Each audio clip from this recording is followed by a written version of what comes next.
Oke,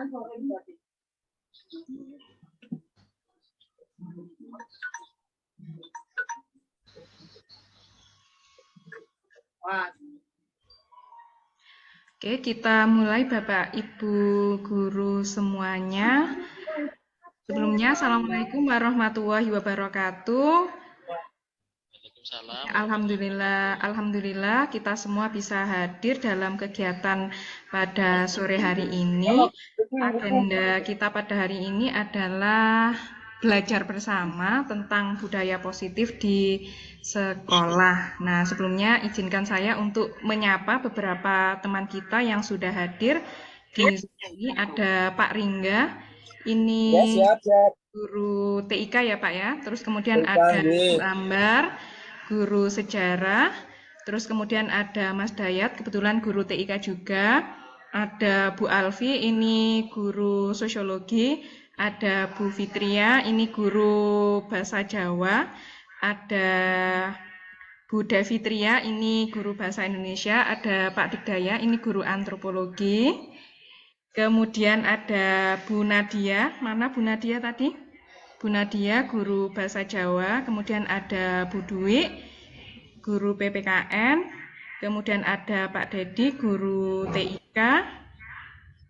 Semuanya sudah saya sapa. Sebelumnya izinkan saya untuk share screen materi pada sore hari ini.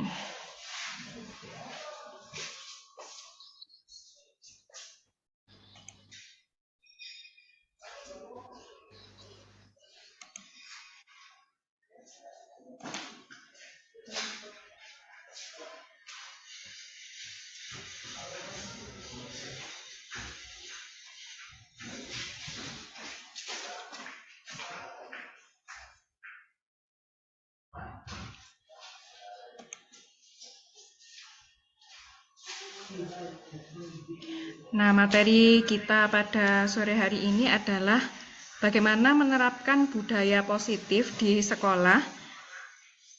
Karena kita semua yang hadir di sini adalah seorang pendidik yang diharapkan bisa menjadi pendidik yang dirindukan anak-anak, yang positif bagi anak-anak, dan juga memberikan dampak positif untuk masa depan mereka semua. Itu adalah tujuan dari pendidikan di Indonesia. Kemudian konsep maupun tema materi pada sore hari ini yang pertama tentang disiplin positif dan nilai-nilai kebajikan universal. Yang kedua tentang teori motivasi, hukuman, penghargaan serta restitusi. Kemudian yang ketiga kita membuat keyakinan kelas. Kemudian konsep berikutnya adalah kebutuhan dasar manusia dan dunia yang lebih berkualitas. Yang kelima adalah restitusi. Ini menjelaskan 5 posisi kontrol kita sebagai seorang pendidik. Kemudian yang terakhir adalah restitusi, meliputi segitiga restitusi, di mana dari segitiga restitusi ini kita dapat membuat satu konsep ketika menyelesaikan satu permasalahan yang ada di sekolah yang melibatkan anak-anak, terus kemudian guru maupun pihak-pihak lain yang ada di sekolah, tentunya dengan penyelesaian masalah yang lebih positif. Yang pertama adalah disiplin positif dan nilai kebajikan universal. Nah, dari sini kita harus merubah paradigma kita dalam membangun budaya positif.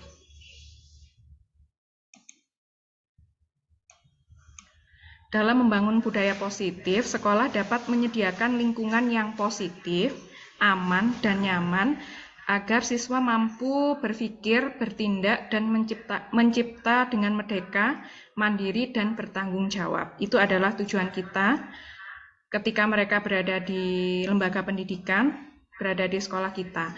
Umumnya disiplin sangat berkaitan dengan kontrol guru terhadap siswa, dan menurut William Glasser dalam kontrol teori terdapat beberapa miskonsepsi tentang kontrol, yaitu bahwa ilusi bahwa guru itu yang mengontrol siswa, kemudian ilusi bahwa semua penguatan positif, efektif, dan bermanfaat ilusi bahwa kritik dan membuat orang merasa bersalah dapat menguatkan karakter peserta didik, serta ilusi bahwa orang dewasa memiliki hak untuk memaksa. Nah, kita harus menciptakan perubahan paradigma berpikir yang seperti ini.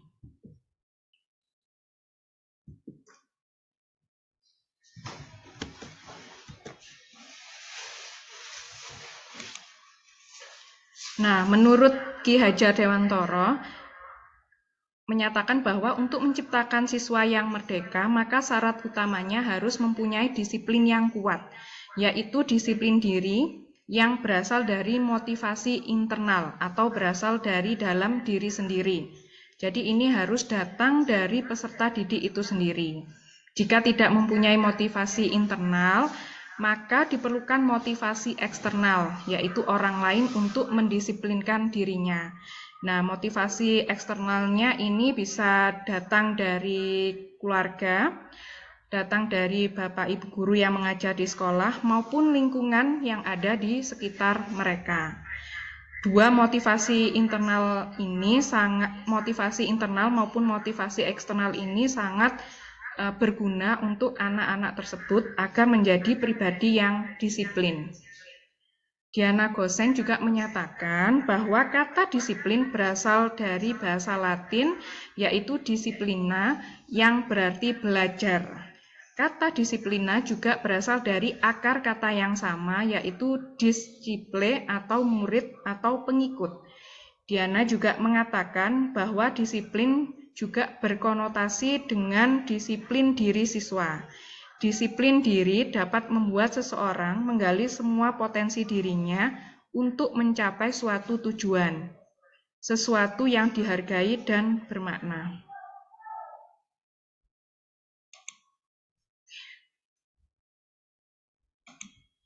Tujuan disiplin positif adalah untuk menanamkan motivasi kepada semua siswa kita agar mereka menjadi orang yang mereka inginkan dan menghargai diri sendiri dengan nilai-nilai yang mereka percaya.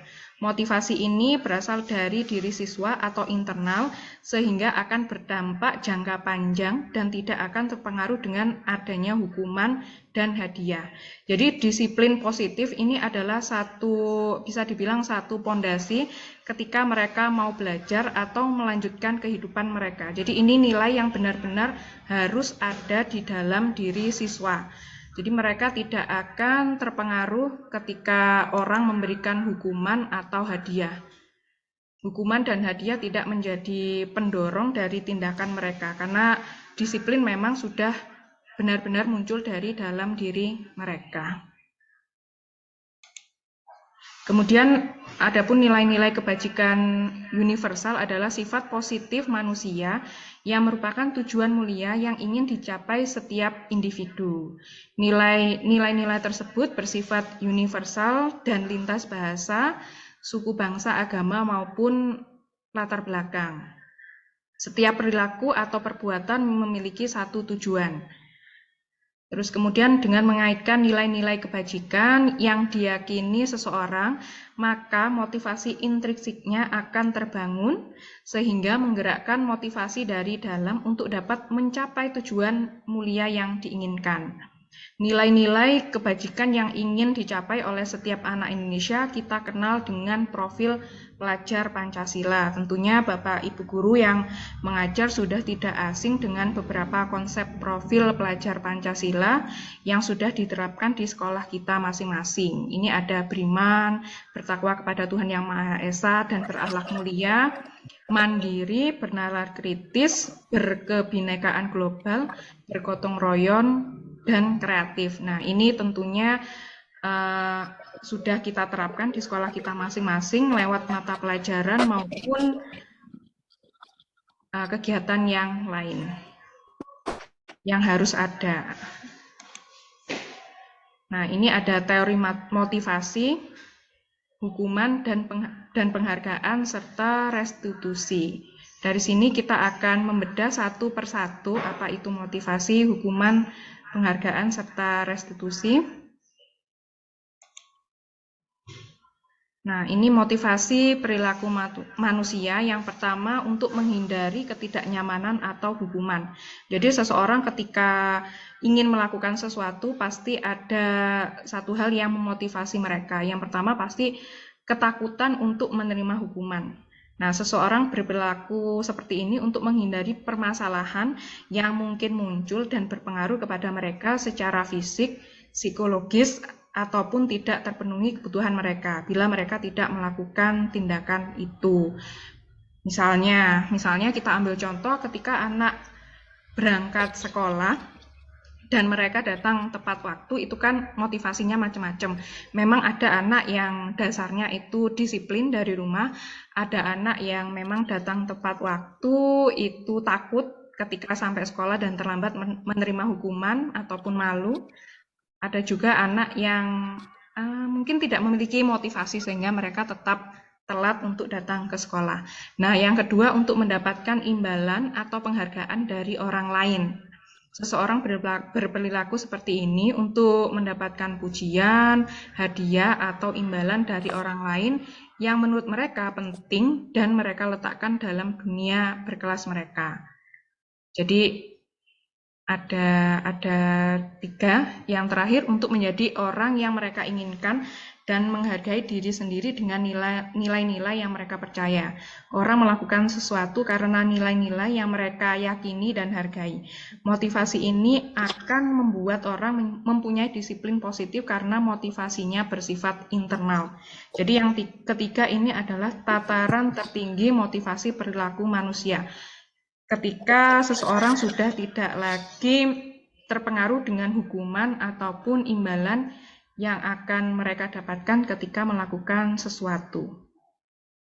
Atau mungkin bahasa yang kita kenal mungkin melakukan sesuatu dengan ikhlas gitu ya, Bapak Ibu.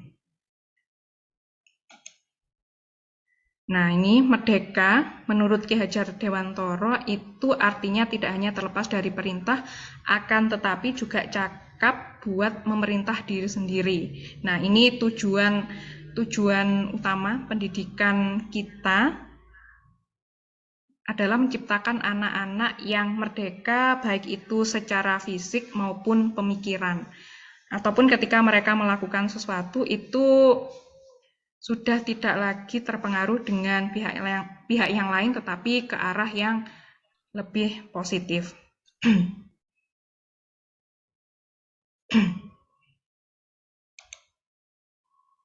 Dihukum oleh penghargaan. Nah, ternyata penghargaan tidak selalu bersifat positif ya Bapak Ibu. Ada juga yang kita mendapatkan penghargaan tetapi ini seperti dihukum. Sama halnya dengan hukuman, ternyata penghargaan juga seperti menghukum seseorang.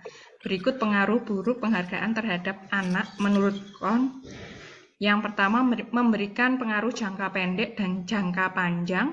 Penghargaan diberikan untuk membuat seseorang melakukan sesuatu dalam jangka waktu pendek. Jika terlalu sering menggunakan penghargaan, maka orang tersebut akan bergantung pada penghargaan dan akan kehilangan motivasi internalnya.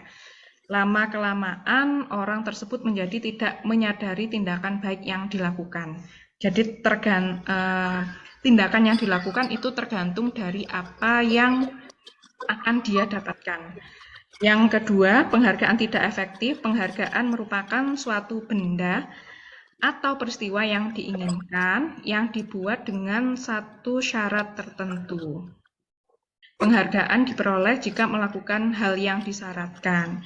Jika tidak mendapatkan penghargaan yang diharapkan, maka timbul rasa kecewa, berkecil hati, dan kemungkinan di lain waktu tidak akan berusaha sekeras sebelumnya.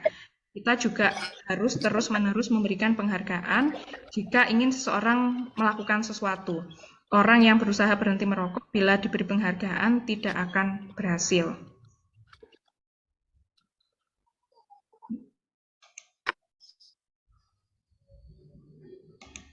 Kemudian penghargaan dapat merusak hubungan. Ketika seseorang diberikan penghargaan, maka akan timbul rasa iri dari orang yang tidak menyukainya. Jika guru sering memberikan penghargaan kepada siswanya, maka kemungkinan siswanya termotivasi hanya untuk menyenangkan gurunya. Persaingan juga menimbulkan persaingan di dalam kelas dan berujung pada kecemasan bagi yang percaya bahwa mereka tidak akan mendapat kesempatan untuk mendapat penghargaan, maka akan berhenti mencoba. Nah, ini juga kita sebagai guru harus sangat berhati-hati ketika memberikan penghargaan di dalam kelas, karena formasi di dalam kelas itu kan berbeda-beda. Ada siswa yang mungkin berada di atas secara prestasi, ada juga yang berada di bawah secara prestasi, jadi dia tidak menonjol. Nah, biasanya yang tidak menonjol ini akan merasa, yaudahlah saya tidak akan bisa mencapai titik itu karena saya adalah siswa atau peserta didik yang tidak cerdas. Jadi setiap tindakan yang mereka lakukan itu harus mendapatkan perhatian dari kita. Mungkin secara akademis ada beberapa anak yang tidak menonjol, tetapi secara perilaku ataupun tindakan itu sudah positif. Nah, itu juga harus mendapatkan penghargaan dari kita sebagai gurunya. Seperti itu. Dan penghargaan kan tidak harus berupa barang. Terkadang pujian itu juga bagian dari penghargaan. Atau bisa jadi ketika mereka memakai baju dengan rapi, datang ke kelas tepat waktu, itu juga harus kita apresiasi. Kemudian penghargaan dapat mengurangi ketepatan. Penghargaan yang menghukum yaitu penghargaan menghukum mereka yang tidak mendapatkan penghargaan. Nah, itu tadi timbul rasa iri, timbul rasa cemas, kok saya tidak dapat penghargaan seperti teman saya, itu juga dapat menghukum. Penghargaan dan menghukum adalah hal yang sama karena keduanya berusaha mengendalikan perilaku seseorang. Penghargaan itu diberikan kepada orang atau anak-anak yang kita kira berhasil, hukuman diberikan kepada anak-anak atau seseorang yang dianggap melanggar sebuah peraturan. Pada dasarnya, setiap orang tidak suka dikendalikan dalam jangka waktu lama. Penghargaan akan terlihat sebagai hukuman jika penghargaan sangat diharapkan, tapi kita tidak mendapatkannya, maka akan merasa dihukum. Jadi seperti ketergantungan.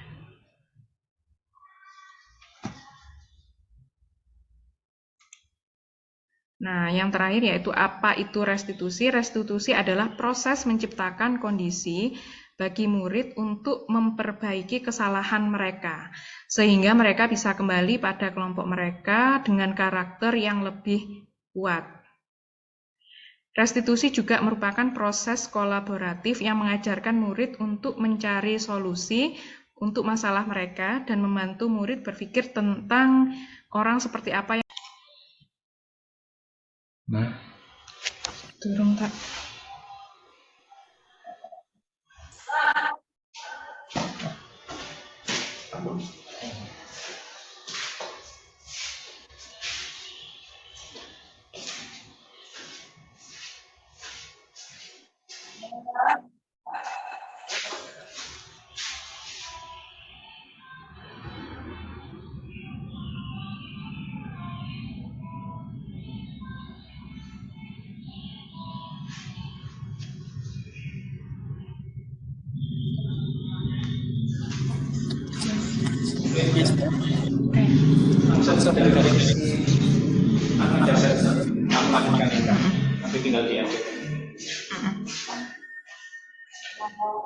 Tak rekamnya dulu. Oh, share screen dulu. Ini sudah, recording sudah.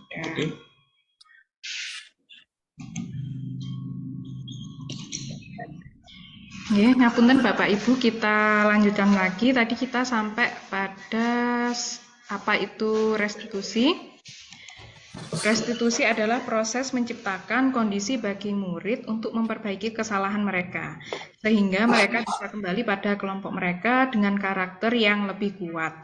Restitusi juga merupakan proses kolaboratif yang mengajarkan murid untuk mencari solusi masalah mereka dan membantu murid berpikir tentang orang seperti apa yang mereka ingin menjadi dan bagaimana mereka harus memperlakukan orang lain. Nah, restitusi ini bisa dibilang adalah salah satu cara kita untuk menyelesaikan permasalahan yang ada di sekolah yang menyangkut anak-anak peserta didik, Bapak Ibu guru maupun pemangku kebijakan di sekolah yang lainnya. Nah, di sini kita menyelesaikan masalah dengan cara yang lebih positif, di mana mereka tidak merasa dihakimi, tetapi mampu menciptakan karakter yang lebih kuat pada seorang anak. Nah, di sini kita juga mengajarkan bagaimana menyelesaikan masalah itu harus ada kolaborasi dengan semua pihak, mencari solusi yang terbaik, dan tidak ada yang merasa dirugikan, seperti itu. Kemudian ada 9 ciri-ciri restitusi. Yang pertama, restitusi itu bukan untuk menebus kesalahan, namun untuk belajar dari kesalahan yang diperbuat. Yang kedua, memperbaiki hubungan. Yang ketiga, tawaran, bukan paksaan. Yang keempat, restitusi menuntun untuk melihat ke dalam diri. Jadi, seorang anak ataupun yang melakukan satu tindakan yang salah itu benar-benar sadar bahwa apa yang saya lakukan itu salah, seperti itu. Restitusi mencari kebutuhan dasar yang mendasari tindakan. Restitusi diri adalah cara yang paling baik. Restitusi itu berfokus pada karakter, bukan tindakan. Jadi kita fokusnya itu pada karakter peserta didik. Nomor 8, restitusi fokus pada solusi atau penyelesaian permasalahan. Yang ke-9 atau yang terakhir, restitusi mengembalikan murid yang berbuat salah pada kelompoknya. Jadi mereka bisa diterima lagi di kelompoknya, bisa diterima lagi di kelasnya, dan bisa istilahnya bisa diterima kembali oleh teman-temannya. Nah, ini penting juga, satu keyakinan kelas. Keyakinan merupakan nilai-nilai kebaikan atau prinsip-prinsip yang disepakati secara universal. Orang akan lebih semangat atau tergerak untuk melaksanakan keyakinannya daripada hanya mengikuti aturan. Nah, ini sangat penting kita sebagai seorang guru membuat keyakinan kelas. Jadi, apa aturan yang harus dan tidak harus dilakukan di dalam kelas. Nah, ini biasanya dibuat ketika awal pembelajaran. Jadi mereka sudah tahu rules-nya atau patokan apa yang harus mereka lakukan. Agar ketika terjadi pelanggaran, anak juga tahu konsekuensinya. Nah, ini langkah-langkah pembentukan keyakinan kelas. Yang pertama, memberikan kesempatan kepada semua siswa untuk berpendapat tentang peraturan yang perlu disepakati di dalam kelas. Nah, ini kita mengajarkan satu demokrasi, setiap anak boleh memberikan pendapatnya, apa yang boleh dan tidak boleh dilakukan di kelas. Mencatat semua masukan siswa di papan tulis atau di kertas besar, sehingga semua siswa bisa melihatnya. Nah, semua siswa yang mengajukan pendapat harus kita tampung, harus kita terima, kita kumpulkan terlebih dahulu. Kemudian yang ketiga, menyusun keyakinan kelas sesuai prosedur pembentukan keyakinan kelas. Ubahlah kalimat negatif menjadi kalimat yang positif. Jadi misalnya, jangan berlari di kelas, menjadi berjalanlah di kelas. Terus kemudian jangan buang sampah sembarangan, bisa kita ubah menjadi kalimat yang lebih positif, misalnya ciptakan kondisi kelas yang bersih dan rapi, seperti itu. Kemudian yang keempat, meninjau kembali daftar pendapat yang telah dicatat. Jadi pendapat yang telah kita kumpulkan ditinjau kembali, didiskusikan lagi. Kemudian mengajak siswa untuk mencari nilai kebajikan atau keyakinan yang menjadi inti peraturan tersebut. Nah, karena biasanya dalam satu kelas itu kan jumlahnya banyak, lebih dari 20 atau 30 anak. Tentunya ketika setiap anak berpendapat, terkadang ada yang nilai pendapatnya itu sama. Nah, itu bisa kita kumpulkan jadi satu, kita ambil satu saja. Terus kemudian ini ada contohnya, berjalan di kelas, mendengarkan guru, datang tepat waktu, bisa disarikan menjadi satu keyakinan, yaitu saling menghormati. Nah, kenapa seperti ini? Karena ketika ada yang berjalan di kelas, ada yang tidak mendengarkan guru atau datang tidak tepat waktu, itu sangat mengganggu proses pembelajaran yang ada di dalam kelas. Nah, kita ubah kalimat-kalimat tersebut menjadi saling menghormati, karena Tujuannya adalah untuk tidak saling mengganggu ketika pembelajaran sedang berlangsung. Keyakinan-keyakinan ini kemudian dijadikan daftar untuk disepakati oleh warga yang ada di dalam kelas tersebut atau peserta didik yang ada di dalam kelas. Nah, ini ada beberapa contoh keyakinan kelas yang bisa dibuat. Setiap anggota kelas perlu belajar, setiap anggota kelas harus senang, setiap anggota kelas perlu melakukan tugas, setiap anggota kelas perlu saling menghargai, setiap anggota kelas perlu merasa aman. Terus kemudian selalu bersikap positif, senantiasa menjadi diri terbaik, percaya dan menghormati orang lain serta barang miliknya, berkomitmen terhadap setiap tugas, senantiasa membantu. Nah, dari sini tercipta hormat. Ya, kami meyakini bahwa sangat penting untuk menghormati semua orang dan barang milik orang lain agar tercipta satu kondisi kelas yang kondusif. Ketika semua orang saling menghormati, yang kedua bekerja, kami meyakini bahwa sangat penting untuk mengerjakan setiap pekerjaan atau mengikuti kegiatan yang telah ditugaskan. Nah, yang terakhir diterima dan dimiliki. Kami meyakini bahwa sangat penting untuk merasa diterima. Ketika keyakinan kelas ini tercipta, saya yakin bahwa kondisi kelas itu akan sangat kondusif dan nyaman bagi semua peserta didik. Nah, tentunya ini bukan satu hal yang datang begitu saja, tetapi harus kita ciptakan bersama, harus ada kolaboratif antara Bapak Ibu guru serta semua peserta didik. Nah, kita semua selalu belajar untuk menciptakan kondisi yang seperti ini. Nah, ini ada salah satu gambar mana yang merupakan keyakinan kelas. Nah, ini untuk anak TK, kesepakatan kelas yaitu datang tepat waktu, mengucapkan salam, menjaga kebersihan sekolah, berdoa sebelum dan sesudah kegiatan, aktif dalam pembelajaran, serta tertib. Nah, kemudian ada contoh lain, ini ada kesepakatan kelas dari murid-murid SMP, kami guru dan murid yang ceria dan saling menyayangi, kami murid yang semangat belajar, kami murid yang menjaga kebersihan kelas, kami murid yang saling tolong-menolong, kami murid yang bertanggung jawab dengan apa yang kami perbuat. Nah, dari sini bisa diketahui yang merupakan keyakinan kelas adalah yang milik kelas 7 SMP SMPN Satap Kuala Batu. Nah, ini contoh dari kesepakatan kelas. Kalau yang satunya ini terkesan seperti satu aturan yang kaku.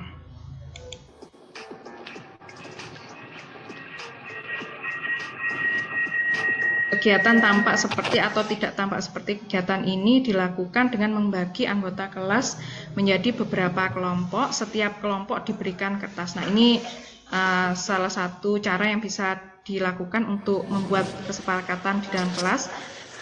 Kemudian salah satu kelompok menuliskan huruf T kapital yang besar. Guru memberikan salah satu keyakinan kelas kepada tiap kelompok. Dua kelompok dapat diberikan keyakinan yang sama. Jika ada 10 kelompok, kemudian setiap kelompok diminta memberikan pendapat tentang keyakinan tersebut. Tampak seperti apa, kemudian hasil setiap kelompok dipresentasikan pada kelompok besar dan kertasnya ditempel di sekeliling dinding kelas agar dapat dilihat oleh semua anggota kelas untuk menguatkan pemahaman. Jadi kita membuat kesepakatan kelas itu ada kolaboratif dan menciptakan siswa-siswa yang mau berpendapat secara bertanggung jawab dan percaya diri. Dari kegiatan itu maka akan timbul rasa keberanian untuk berpendapat dari peserta didik.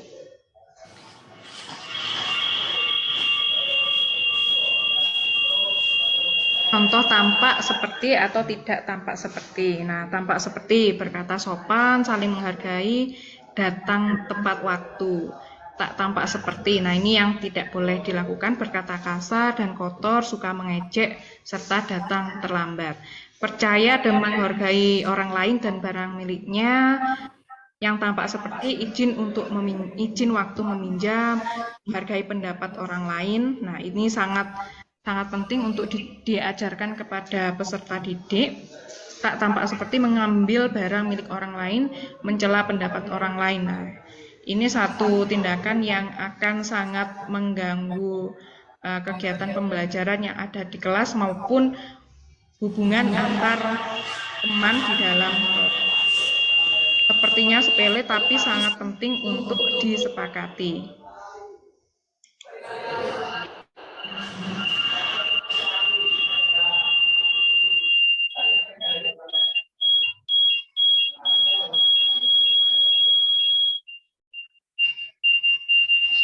Nah, ini terdengar ada segitiga, terdengar, terlihat berperilaku, misalnya yang terdengar satu orang berbicara, yuk saya bantu, kita bisa selesaikan ini bersama, terima, tolong ya, kata-kata yang harus disampaikan oleh anak ketika berada di dalam kelas, boleh saya pinjam, nanti akan segera saya kembalikan. Nah, ini yang harus mereka ucapkan, yang harus terdengar yang harus dilakukan di dalam kelas. Kemudian yang terlihat yaitu berempati terhadap perasaan orang lain, memegang barang milik orang lain hanya dengan izinnya, mendengarkan dengan seksama, senantiasa berbuat baik serta berbagi. Misalnya dari perilaku yang bisa ditunjukkan, anak-anak ataupun bapak ibu guru itu tersenyum ramah, memberikan salam hangat, berjabat tangan, meletakkan tangan di dada ataupun salim, memberikan ruang bekerja serta postur tubuh yang tenang. Kegiatan mempelajari tanggung jawab setiap warga kelas. Nah, ini sangat penting.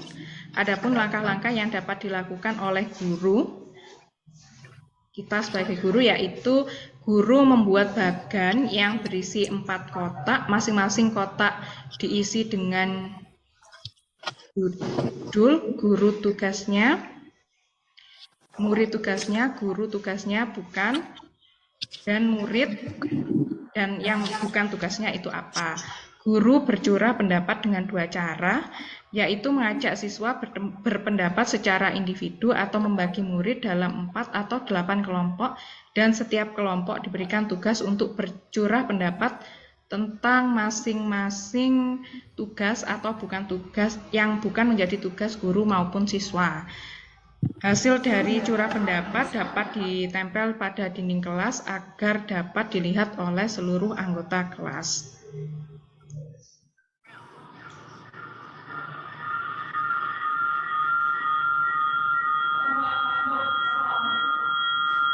Nah, ini kebutuhan dasar manusia dan dunia yang lebih berkualitas. Adapun yang menjadi kebutuhan dasar manusia itu ada 4. Yang menjadi yang paling utama yaitu bertahan hidup atau survival. Kemudian kebutuhan dasar manusia itu meliputi cinta kasih, kekuasaan atau kekuatan atau power, freedom, kebebasan, dan yang terakhir yaitu kesenangan. Nah, ini kebutuhan dasar manusia. Intinya kita sebagai manusia dapat survive atau bertahan hidup ketika kita memiliki 4 ini. Nah, ketika ada satu kebutuhan yang tidak terpenuhi, maka akan timbul satu problem dalam diri seseorang. Kebutuhan dasar manusia, semua yang dilakukan setiap manusia tentunya mempunyai tujuan, yaitu untuk mendapatkan apa yang diinginkan. Menurut Dr. William Glasser dalam Choice Theory terdapat 5 kebutuhan dasar manusia, yaitu kebutuhan bertahan hidup atau survival, merupakan kebutuhan yang bersifat fisiologis untuk bertahan hidup, misalnya kesehatan, rumah, dan makanan. Komponen psikologis dari kebutuhan ini adalah kebutuhan akan perasaan aman. Yang kedua, kebutuhan cinta dan kasih sayang, yaitu kebutuhan untuk diterima. Kebutuhan ini termasuk kebutuhan psikologis yang meliputi kebutuhan akan hubungan dan koneksi sosial. Kebutuhan untuk memberi dan menerima kasih sayang, kebutuhan untuk merasa menjadi bagian dari satu kelompok, kebutuhan untuk tetap terhubung dengan orang lain. Siswa yang mempunyai kebutuhan cinta dan kasih sayang yang tinggi biasanya ingin disukai dan diterima oleh lingkungannya, akrab dengan orang tuanya, biasanya belajar bila suka dengan gurunya, menganggap penting teman sebaya, dan suka belajar berkelompok. Yang ketiga, kebutuhan penguasaan, yaitu kebutuhan pengakuan atas kemampuan. Kebutuhan ini berkaitan dengan kekuatan untuk mencapai sesuatu, menjadi kompeten, diakui atas prestasi dan keterampilan, didengarkan, dan memiliki rasa harga diri. Siswa yang mempunyai kebutuhan pengakuan yang tinggi biasanya akan selalu menjadi pemimpin, suka mengamati sebelum mencoba hal baru, dan merasa kecewa jika melakukan kesalahan. Rapi, sistematik, dan selalu ingin mencapai yang terbaik. Yang keempat, kebutuhan kebebasan, kebutuhan akan pilihan. Jadi mereka merasa tidak terkekang, merupakan kebutuhan akan kemandirian, mempunyai pilihan, dan mampu mengendalikan arah hidup seseorang. Siswa yang mempunyai kebutuhan kebebasan yang tinggi, menginginkan pilihan, perlu banyak belajar, suka coba-coba, tidak terlalu terpengaruh oleh orang lain, suka hal baru, dan menarik. Yang kelima yaitu kebutuhan akan kesenangan atau have fun. Kebutuhan untuk merasa senang merupakan kebutuhan untuk mencari kesenangan, bermain, dan tertawa. Siswa dengan kebutuhan kesenangan yang tinggi biasanya akan menikmati apa yang dilakukan, konsentrasi melakukan hal yang disenangi, suka permainan, suka mengoleksi barang, dan suka melucu atau bergurau. Posisi kontrol. Nah, ini kita sebagai seorang pendidik atau sebagai seorang guru memiliki posisi kontrol. Adapun posisi kontrol guru, menurut Diane Gosen terdapat 5 posisi kontrol seorang guru terhadap siswanya, yaitu 1 sebagai penghukum.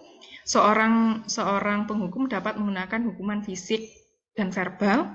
Guru yang menjalankan posisi penghukum akan berkata, patuhi aturan saya atau awas nanti, kamu selalu saja salah. Yang kedua, pembuat rasa bersalah. Pada posisi ini biasanya guru akan bersuara lebih lembut, menggunakan keheningan yang membuat siswa menjadi tidak nyaman, bersalah atau rendah hati. Contoh kata-kata guru dalam posisi ini misalnya, Bapak sangat kecewa dengan kamu. Berapa kali Ibu harus memberitahu kamu ya? Yang ketiga, posisi kontrol sebagai teman. Dalam posisi ini, guru tidak akan menyakiti murid, tetapi akan selalu berusaha mengontrol siswa melalui persuasi. Posisi ini dapat berdampak positif dan negatif. Positifnya berupa hubungan yang baik antara guru dan siswa. Contoh kata-kata guru yaitu, ayo bantulah demi ibu ya. Ayo, ingat, tidak semua bantuan ibu selama ini. Hal negatif dari posisi teman adalah bila guru tidak dapat membantu, maka siswa akan kecewa dan berkata, saya pikir Bapak adalah teman saya. Murid menjadi tidak mau lagi berusaha, siswa hanya mau bertindak untuk guru tertentu, tidak untuk guru lain, dan siswa akan tergantung pada guru tersebut. Yang keempat, sebagai monitor atau pemantau, posisi pemantau berdasarkan peraturan-peraturan dan konsekuensi dengan memisahkan hubungan pribadi. Pertanyaan yang biasanya diajukan adalah, peraturannya apa? Apa yang telah kamu lakukan? Sebagai manajer merupakan posisi di mana guru berbuat bersama dengan murid, mengajak siswa bertanggung jawab atas perilakunya, mendukung siswa menemukan solusi atas permasalahannya sendiri. Murid diajak menganalisis kebutuhan dirinya dan kebutuhan orang lain. Yang terpenting adalah kolaborasi dengan siswa.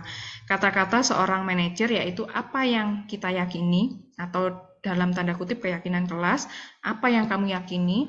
Jika kamu meyakininya, apakah kamu bersedia memperbaikinya? Jika kamu memperbaikinya, hal ini menunjukkan apa tentang dirimu, apa rencanamu untuk memperbaikinya. Seorang manajer tidak untuk mengatur perilaku siswanya, tetapi untuk membimbing murid agar dapat mengatur dirinya. Tujuan dari 5 posisi kontrol guru terhadap siswa adalah mencapai posisi manajer, di mana pada posisi ini siswa dapat menjadi pribadi yang mandiri, merdeka, dan bertanggung jawab atas segala perilaku dan sikapnya, yang pada akhirnya dapat menciptakan lingkungan yang positif, aman, dan nyaman.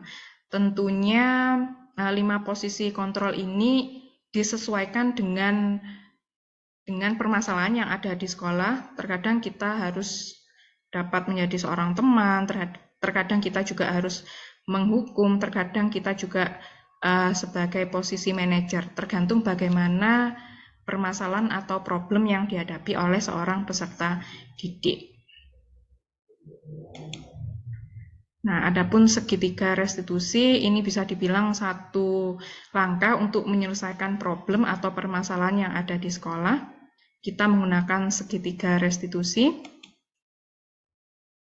Nah, ini segitiga restitusi itu terdiri dari validasi tindakan yang salah, menanyakan keyakinan, serta menstabilkan identitas. Nah, di sini ada keyakinan kelas apa yang telah kita sepakati, kamu ingin menjadi orang yang seperti apa, kamu bukan satu-satunya yang pernah melakukan ini poin menstabilkan identitas, setiap orang pasti pernah melakukan kesalahan, dan validasi tindakan yang salah adalah kamu tentu punya alasan mengapa melakukan itu, adakah cara yang lebih efektif untuk mendapatkan apa yang kamu butuhkan. Nah, semoga kita dalam menyelesaikan permasalahan dapat menggunakan segitiga restitusi. Jadi tidak langsung memberikan hukuman kepada seorang anak ketika mereka berbuat tindakan yang salah, tetapi kita analisis dulu mengapa mereka melakukan itu. Terus kemudian ketika kita sudah tahu apa permasalahannya, kita perlu kolaborasi untuk menyelesaikan permasalahannya, serta membuat seorang anak itu tidak merasa terintimidasi ketika melakukan kesalahan. Tapi kita bertujuan untuk memperbaiki karakter seorang anak. Nah, ini menstabilkan identitas untuk membuat anak merasa gagal karena berbuat salah menjadi positif terhadap dirinya. Nah, kita sudah tahu bahwa seorang anak itu dia salah, tapi kita harus menstabilkan identitasnya dulu agar dia tidak menjadi pribadi yang terus-menerus menyalahkan dirinya. Oke, hari ini saya salah, tetapi next saya akan menjadi peserta didik atau siswa yang lebih positif dan tidak berbuat satu kesalahan. Intinya tidak melakukan kesalahannya lagi, mengulangi perbuatan. Contohnya yaitu seorang guru berkata, berbuat salah itu hal yang manusiawi. Terus kemudian tidak ada manusia yang sempurna. Bapak atau ibu juga pernah berbuat salah. Kemudian kita juga bisa berkata, kita pasti bisa menyelesaikan permasalahan ini. Kemudian Bapak Ibu tidak tertarik untuk mencari tahu siapa yang benar, siapa yang salah.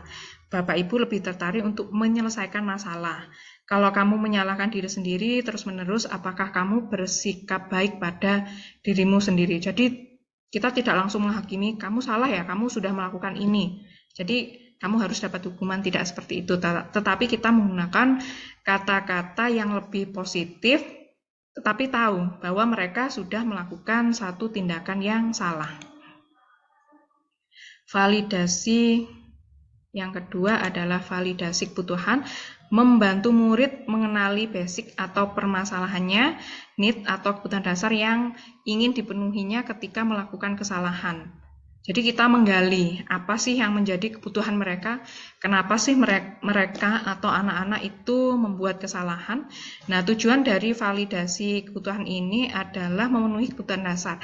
Apakah itu penguasaan, kebebasan, kasih sayang, dan rasa diterima, kesenangan, atau bertahan hidup. Nah, ini sudah kita bahas tadi pada kebutuhan dasar manusia. Nah, kadang anak-anak ketika berbuat kesalahan di sekolah, itu karena mereka tidak mendapatkan sesuatu, entah itu di rumah atau di dalam kelas. Jadi mereka bandel itu pasti ada yang memicu mereka menjadi bandel, menjadi nakal, menjadi sangat mengganggu, menjadi troublemaker. Pasti ada hal yang kebutuhan dasar yang tidak mereka dapatkan. Karena kita harus menyadari setiap anak itu memiliki kebutuhan yang berbeda, berasal dari latar belakang yang berbeda, berasal dari satu keluarga yang juga berbeda-beda. Contoh, guru bisa berkata, kamu bisa saja melakukan hal yang lebih buruk, tapi kamu tidak melakukannya. Kamu pasti punya alasan mengapa melakukannya. Apa yang penting bagi kamu? Guru juga bisa berkata, kamu boleh tetap berusaha menjaga sikap itu, tapi tambahkan sikap yang lain yang baru. Maukah kamu belajar cara lain untuk mendapatkan yang kamu butuhkan tanpa harus memukul? Apakah kamu bisa melakukan dengan lebih baik besok?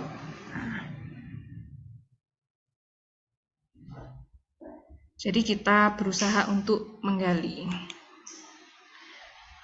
Nah, ini menanyakan keyakinan, anak melihat kesalahannya dihubungkan dengan norma sosial dan nilai-nilai yang mendasari manusia berinteraksi dengan orang lain.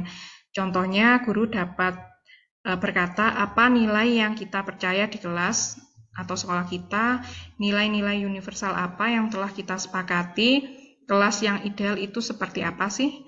Atau kamu ingin menjadi anak yang seperti apa yang kamu rasakan ketika melakukan itu, kamu menjadi orang yang seperti apa. Nah, kita berusaha untuk menggali apa yang ingin dilakukan oleh anak. Jadi kita tidak langsung memberi satu keputusan, tetapi berkolaborasi dengan mereka, penyelesaian masalah itu seperti apa.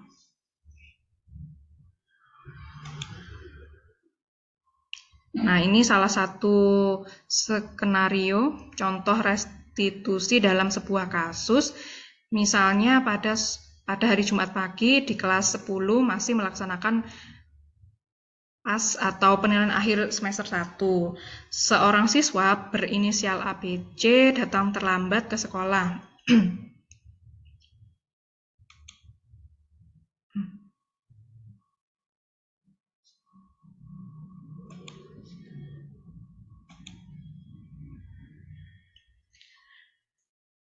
Datang terlambat ke sekolah dan terlambat mengerjakan soal matematika.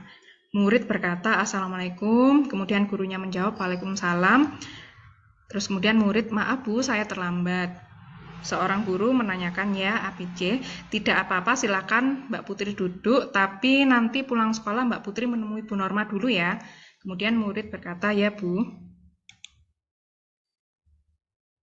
Kemudian yang terakhir yaitu menstabilkan identitas. Nah, gurunya berkata, ABC, murid tadi ditanyai, ABC tahu apa tidak mengapa Mbak Putri dipanggil ke sini sama Bu Norma. Kemudian murid menjawab, tahu Bu, saya terlambat datang ke sekolah. Kemudian guru tadi ABC berangkat ke sekolah jam berapa? Murid berkata jam 7. Kemudian kamu tahu jam masuk di sekolah kita jam berapa? Jam 7 Bu. Kemudian guru berkata berangkat jam 7.15 dan masuk sekolah kita jam 7. Apakah ABC sudah datang tepat waktu? Tidak Bu, saya terlambat. Nah, guru menjawab, setiap orang pasti pernah melakukan kesalahan. Ibu juga pernah melakukan kesalahan. Di sini ibu tidak mencari siapa yang salah, ibu hanya ingin mencari solusi agar ABC tidak datang terlambat lagi ke sekolah, ya Bu. Nah, dari komunikasi yang terjadi antara guru dan murid ini, kita tidak langsung memberi hukuman atau menyalahkan seorang siswa, tetapi kita tanyakan dulu alasannya mengapa dia datang terlambat. Kita tidak juga menghakimi mereka di depan teman-temannya, tetapi kita panggil tersendiri agar dia tidak merasa terhukum dan merasa terhakimi. Tujuan kita adalah memberitahu bahwa murid tersebut telah melakukan satu tindakan yang kurang tepat atau salah. Nah, ini validasi tindakan atau tindakan terakhir yang dilakukan. terhadap posisi kontrol kita sebagai seorang guru, ABC pasti punya alasan mengapa kamu datang terlambat ke sekolah. Nah, alasan dari murid menjawab, hari ini saya bangun kesiangan Bu, jadi terlambat ke sekolah atau ke Semansaka. Kemudian guru menjawab, kalau boleh Ibu tahu mengapa kamu datang terlambat, kamu terlambat bangun. Terus kemudian murid menjawab, saya tidur larut malam Bu, karena saya asik main HP sampai lupa waktu. Jadinya saya tidur larut malam. Kemudian gurunya menjawab, oh jadi penyebabnya terlambat ke sekolah itu karena terlambat bangun disebabkan tidurnya larut malam dan asik bermain HP ya. Iya Bu. Nah, kemudian yang terakhir, menanyakan keyakinan. Gurunya berkata lagi, apakah datang terlambat itu sesuai dengan keyakinan kelas yang sudah kita buat bersama? Apakah jika kamu datang ke sekolah datang itu satu tindakan yang tepat? Kemudian muridnya menjawab, maaf Bu, saya sudah melanggar keyakinan kelas yang sudah kita buat. Kemudian guru berkata, masih ingat dengan keyakinan kelas kita? Kemudian muridnya menjawab, ya Bu, saya masih ingat. Coba kamu sebutkan keyakinan kelas kita. Muridnya menjawab, berdoa sebelum dan sesudah pelajaran, datang tepat waktu, menjaga kebersihan, saling menghormati, saling membantu, dan mengerjakan tugas tepat waktu. Kemudian gurunya berkata, hal apa saja yang dapat kamu lakukan untuk mencegah terlambat datang ke sekolah? Muridnya berkata, bangun lebih awal, tidak tidur larut malam, mengurangi main HP, serta memasang alarm atau minta ibu saya untuk membangunkan agar datang tidak terlambat. Nah, guru berkata, untuk itu mulai kapan kamu akan mulai melakukan hal yang kamu sebutkan tadi? Muridnya berkata, mulai malam ini Bu, saya akan tidur lebih awal. Gurunya berkata, terima kasih ya, karena kamu sudah melakukan perubahan yang lebih baik. Ibu harap untuk selanjutnya kamu menjadi anak yang lebih taat pada peraturan dan lebih bertanggung jawab. Kemudian muridnya berkata, ya Bu, terima kasih.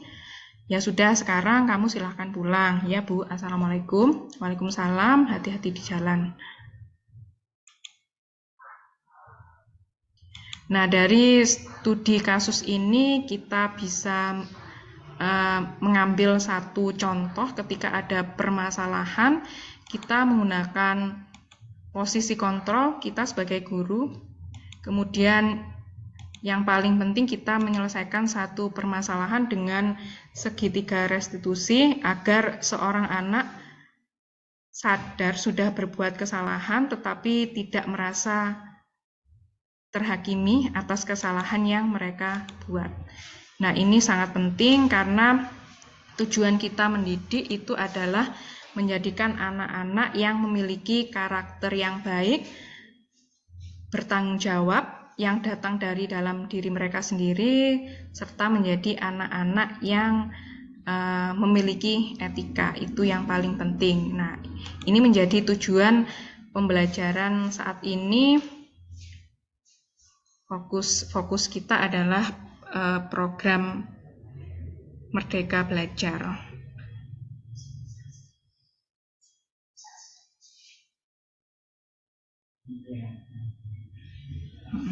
Demikian materi yang bisa saya sampaikan kepada Bapak Ibu Guru pada sore hari ini. Terima kasih atas partisipasinya. Izinkan saya untuk berhenti membagikan share screen.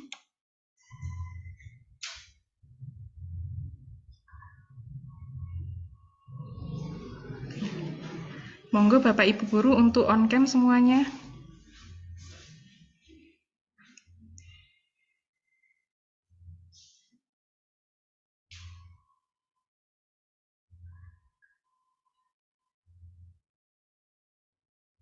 Monggo Pak Ringga, Bu Dila, Pak Dedi.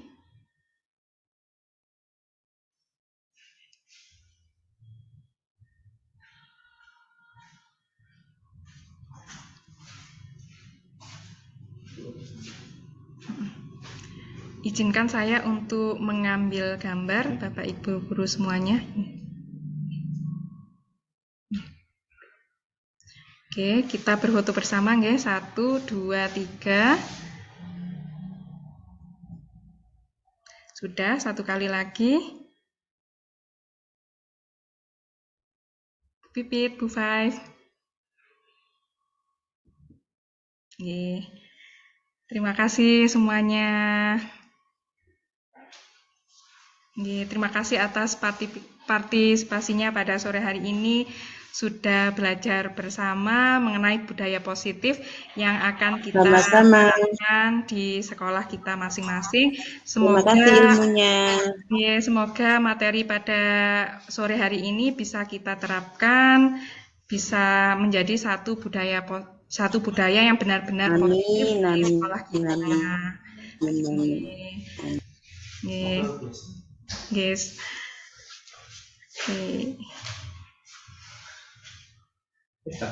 Oke, saya akhiri dulu pertemuan kita pada sore hari ini. Bapak Ibu Guru, Assalamualaikum warahmatullahi wabarakatuh. Waalaikumsalam warahmatullahi wabarakatuh.